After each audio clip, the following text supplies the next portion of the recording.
Hello there! Welcome back to Mr. Boring. It's Star Wars time! I recently watched Star Wars Rebels, and let me tell you, I've got a lot to say.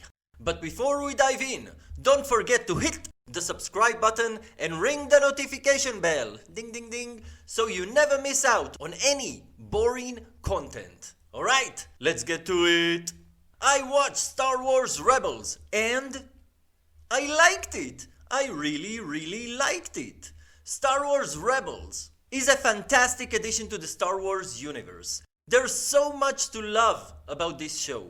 From the compelling characters to the thrilling storyline, it's a real treat for fans. The fact that it is Star Wars canon taking an in-depth and kid-friendly approach on how the rebellion actually came together. Taking place between the first Star Wars trilogy, aka the Anakin years, and the Clone Wars show, and before the original Luke Skywalker trilogy. Are we all situated? Okay. The characters of Star Wars Rebels are brilliantly written, and they're given a chance to grow and evolve over the course of the series. We've got Ezra, Kanan, Hera, Sabine, Zeb, and of course, Chopper. Each of them brings their unique personality to the crew of the Ghost, and they quickly become characters you care deeply about. Well, some of them. They are truly the backbone of this show, and it's impossible to discuss its positives without highlighting them. The characters in Star Wars Rebel are a real standout. Each member of the Ghost crew has a unique background, personality, and motivation, making them relatable and endearing. Let's start with Ezra Bridger. He's a young, Force-sensitive, and incredibly relatable character. We get to witness his growth from a mischievous street kid into a Jedi Padawan under the tutelage of Kanan. We even got to see him wear different haircuts, which was really cool. Ezra's journey is filled with trials, triumphs, and moments of vulnerability, making him a character you can't help but root for. Ezra's sacrifice at the end is a heartbreaking one. Ezra sacrificed himself, getting rid of Grand Admiral Thrawn, putting complete faith that the Rebels crew, his family, will finish the mission they started. Kanan Jarrus, our Jedi Knight, brings a sense of wisdom and mentorship to the group. Kanan was a Padawan when the Jedi Order fell. He doesn't know what it really means to be a Jedi. And since Order 66, all he has done is focus on surviving, learning to live with the scars from the past, and watching him guide Ezra, be his mentor, teach him how to be a Jedi the right way, and confront his own demons in the process. This is a compelling aspect of the show. Kanan's death, spoiler, still holds as one of the most memorable and emotional scenes of Star Wars Rebels. Hera Syndulla, the Twig pilot, is the heart and soul of the Ghost crew. The mommy, her leadership, unwavering commitment to the rebel cause, and the way she cares for her crew members create a strong emotional connection with the audience. Sabine Wren, the Mandalorian explosives expert and artist, adds another layer of depth and color to the crew. Her struggles with her past and her artistic journey to find her true self provide both drama and heartfelt moments. Zeb Orrelius, the Lasat warrior. The last Lasat? He is a character who brings a warrior's perspective to the team. His humor and strong sense of loyalty make him a fan favorite. But just not mine. And then there's Chopper, a Cantacaris Astomech droid. Chopper's grumpy antics add humor to the show. After all, this is a kids show. And his loyalty to the crew is evident in his actions. Probably the most underrated MVP of the group. Grand Admiral Thrawn. He has to get an honorable mention. He is a tactical genius, able to analyze strategy and patterns better than almost anybody in the galaxy. But more importantly, he believes that in order to defeat your enemies, you must know them, inside and out. And to defeat him, to defeat Thrawn, would mean something utterly unexpected has to happen.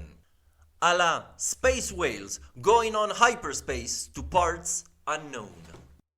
What's truly outstanding is how these characters interact with each other. The chemistry and camaraderie between them is beautifully portrayed, making you feel like you're part of the crew, going on adventures and facing challenges together.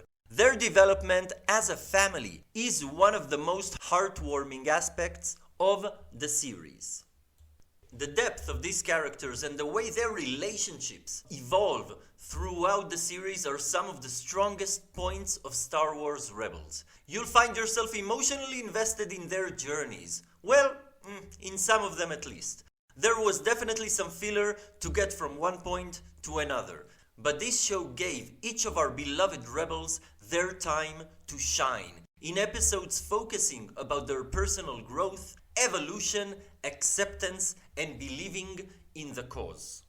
Rebels takes us to the time between the prequels and the original trilogy, exploring the rise of the rebellion against the Empire. It provides a fresh perspective on the Star Wars saga and connects the dots between the two trilogies, and for the die-hard fan, showcasing the aftermath of Clone Wars. I absolutely love how Star Wars Rebels weaves itself into the larger Star Wars universe.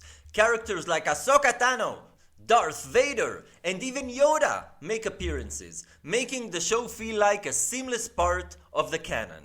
As this came out before Season 7 of the Clone Wars, we get some resolution and closure to some of the most memorable characters in Clone Wars. Most notably is the storyline arc for Darth Maul, which probably represented the better episodes in the show. From making Kanan go blind, to Maul's connection to Ezra and his attempts to tempt him to join him as his apprentice and embrace the dark side, till his demise by Obi-Wan.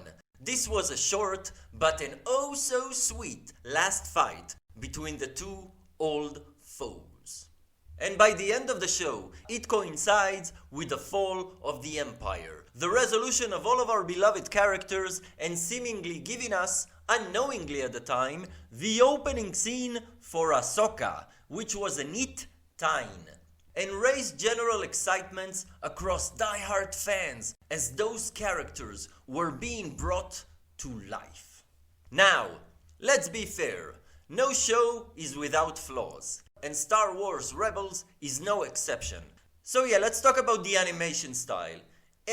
It's not as visually stunning, as some of the characters' designs can be somewhat simplified, which might not be everyone's cup of blue milk. The show originally aired on Disney XD, a channel primarily aimed for the younger audiences.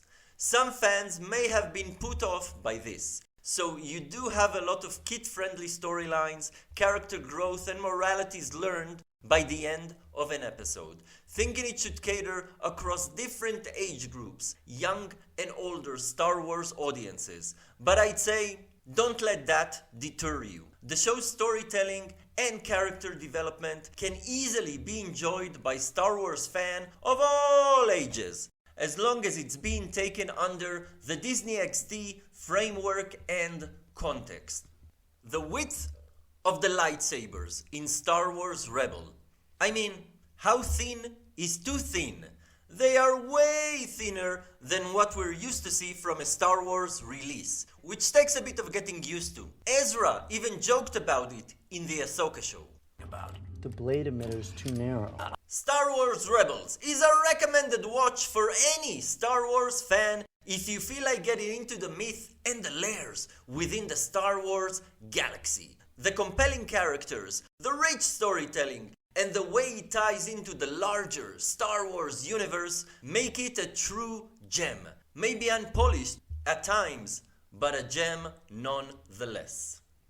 Well, that's it for today, folks! Thank you so much for watching! Be sure to like this video, let me know your thoughts on Star Wars Rebels in the comment section down below! Did you enjoy it as much as I did? Let me know! And remember, you can watch some more boring videos right now! May the Force be with you. Thank you. Thank you.